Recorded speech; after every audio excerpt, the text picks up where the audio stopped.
ETF index mutual funds నేర్చుకుని stock మార్కెట్లో రాణించాలనుకుంటున్నారా? వెంటనే ఈ నెంబర్కి కాల్ చేయండి.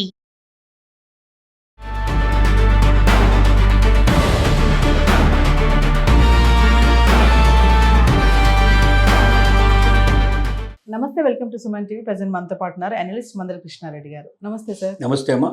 Sir, America president Donald Trump birth right citizenship పైన మళ్ళీ సంచలన వ్యాఖ్యలు చేయడం చూస్తున్నాం. ఆల్రెడీ ఫెడరల్ కోర్ట్ స్టే ఇచ్చినప్పటికీ కూడా దాన్ని ఎట్లా అయినా సరే ఆపాలని చెప్పేసి మన వాళ్ళు ఎవరైతే డెలివరీ టైంకి అక్కడికి వెళ్ళి పిల్లలు పుట్టాక అక్కడ బర్త్ రైట్ సిటిజన్షిప్ పొందడము ఇవన్నీ కూడా సో ట్రంప్ రాకముందే ఉంది. కానీ ఇప్పుడు ట్రంప్ దీన్ని తీసేయాలని చాలా ప్రయత్నాలు చేస్తున్నారు. మళ్ళీ ఇప్పుడు ఒక 2 ఎగ్జిక్యూటివ్ ఆర్డర్స్ పైన సైన్ చేయడం జరిగింది. ఒకసారి 2 ఎగ్జిక్యూటివ్ ఆర్డర్స్ ఏంటి, మరి ఎందుకు ట్రంప్ ఇలాంటి వ్యాఖ్యలు చేస్తున్నారంటే? బర్త్ రైట్ సిటిజన్షిప్ మీద ట్రంప్ ఫస్ట్ ఆర్డినెన్స్ పాస్ చేశాడు. ఎవరైనా వచ్చి అమెరికా లోపల పిల్లల్ని కంటే పిల్లలు ఇక్కడ అమెరికాలో పుట్టినట్టయితే వాళ్ళకి ఆటోమేటిక్గా అమెరికన్స్ అవుతారనేది అమెరికన్ రాజ్యాంగం 17వ సవరణ చేసినట్టు రాజ్యాంగం తెలియజేస్తోంది.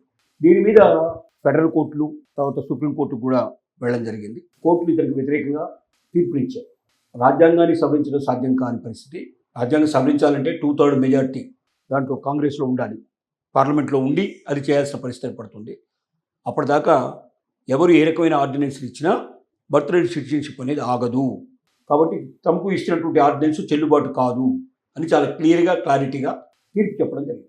దాంతో ఇప్పుడు తను చేస్తున్న పని ఏమిటంటే ఒక ఆర్డినెన్స్ లోపల క్లారిటీ ఇచ్చాడు. ఏమని?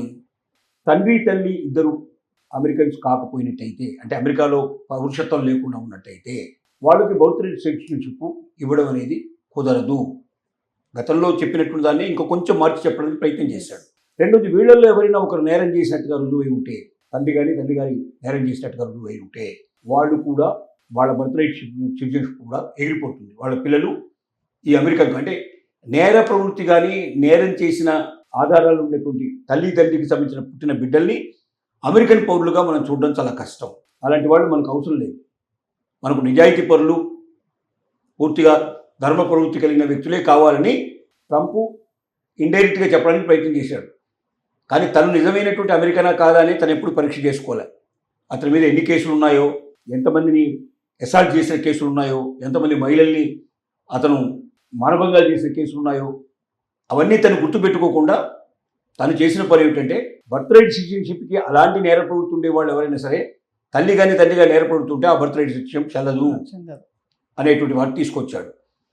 అలాగే అతను ఏమంటాడు అంటే ఏ దేశాల నుంచి ఇక్కడికి వస్తున్నారో కొన్ని దేశాల నుంచి మనం ఇమిగ్రేషన్ అనేటివి మనం లేకుండా చేసినట్టయితే ఆ దేశాలను ఎందుకు అంగీకరించట్లేదంటే నేర ప్రవృత్తి కలిగిన దేశాలు, ముఖ్యంగా కొన్ని ఆఫ్రికన్ కంట్రీస్ ఉన్నాయి, పక్కపక్కన ఉండే కంట్రీస్ ఉన్నాయి. ఆ కంట్రీస్లో బాగా నేర ప్రవృత్తి విపరీతంగా ఉంటుంది. అలా నేర ప్రవృత్తి కలిగినటువంటి దేశాల నుంచి మన దేశానికి వచ్చి ఎవరైనా బిడ్డలు కానీ ప్రయత్నం చేస్తే అలాంటివి చెల్లుబాటు కావని ఇలా ఒక రకమైనటువంటి దీన్ని తీసుకొచ్చే ప్రయత్నం చేశాడు.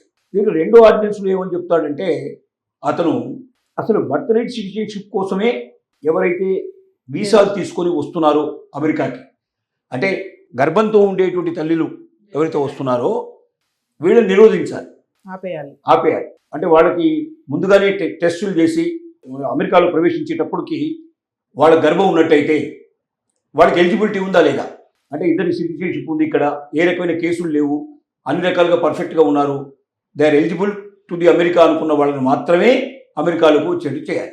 రాని వాళ్ళకి ఇక్కడ ప్రవేశం ఇవ్వకూడదు. అంటే బర్త్ రైట్ సిటిజన్షిప్ ఉండొచ్చు, కానీ గర్భాధారణ కలిగిన వ్యక్తులు ఈ చెప్పినటువంటి అన్ని నియమాలు కరెక్ట్గా వాళ్ళకు వర్తిస్తేనే వాళ్ళని అమెరికాలో ప్రవేశపెట్టండి. తను ఏమంటాడంటే వీసా అనేటువంటిది ఓన్లీ మన దేశం యొక్క సరిహద్దులోకి ప్రవేశించడానికి మాత్రమే ఎంట్రీ, కానీ దేశంలోకి ప్రవేశించడానికి కాదు. సరిహద్దు వరకు రావడానికి మాత్రమే ఇది ఎంట్రీ. అంటే ఎయిర్పోర్టు, అమెరికాలో ఉండే ఎయిర్పోర్ట్లో దిగే వరకు మాత్రమే ఇది ఎంట్రీ కింద ఉంటుంది. కానీ లోపలికి రావాలంటే ఈ నియమాలన్నీ వాళ్ళు కరెక్ట్గా ఉండే వాళ్ళనే లోపల రాణిస్తాం, లేని వాళ్ళని మళ్ళీ వెనక్కి పంపిస్తాం. కాబట్టి బర్త్ రైట్ సిటిజన్షిప్ కోసమే ఎవరైతే ప్లాన్ చేసుకొని పథకం ప్రకారంగా 6 months విజిటింగ్ వీసా తీసుకొని వచ్చారు. వాళ్ళు విజిటింగ్ వీసా తీసుకొచ్చి ఇక్కడ కరెక్ట్గా 7th monthలోనో 6th monthలోనో వచ్చారు. 3 months అయిపోయాక డెలివరీ అయిపోయారు. 6 months వెనక్కి వెళ్ళాలి. వాస్తవం పిల్లాడు అమెరికాలో పుట్టాడు కాబట్టి అమెరికన్ అయ్యే అవకాశం ఉన్నాయి. పిల్లాడు పుట్టాడు కాబట్టి తల్లి ఎక్కడ ఉండిపోయింది, తల్లి పిల్లాడు ఎక్కడ ఉన్నాడు కూడా తండ్రి ఎక్కడ ఉండిపోయాడు. ఆ తర్వాత ఆటోమేటిక్గా మొత్తం ఫ్యామిలీ అంతా దిగిపోయే పరిస్థితి. ఇప్పుడు ఇది ఒక ఒక నాటకంలాగా ఉంటుంది, ఒక తమాషాలాగా ఉంటుంది. కానీ వాస్తవంగా చెప్పాలంటే కూడా ఇది కరెక్ట్గా జరిగిన పరిస్థితి అది అక్కడ. అలా ఎన్నో లక్షల కుటుంబాల రకంగా సెటిల్ అయిన ఉన్నాయి.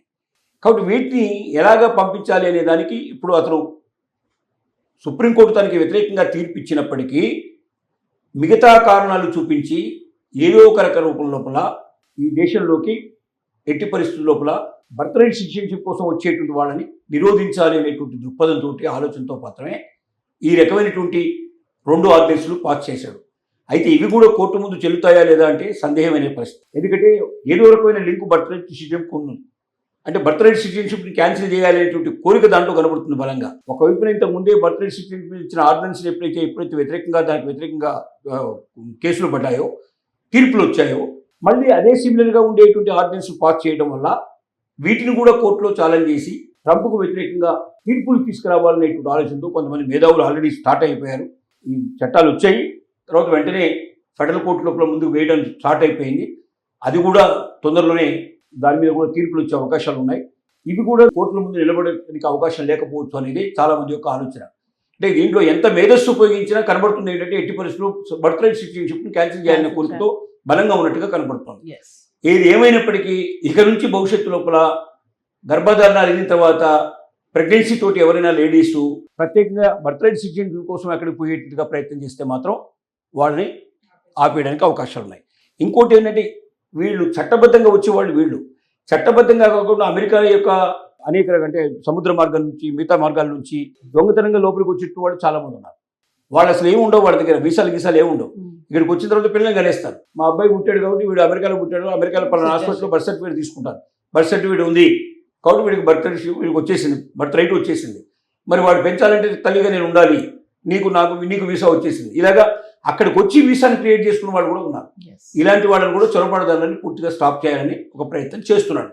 ఇది ఎంతవరకు సఫలీకృతుందో చూడాల్సిందే. Thank you.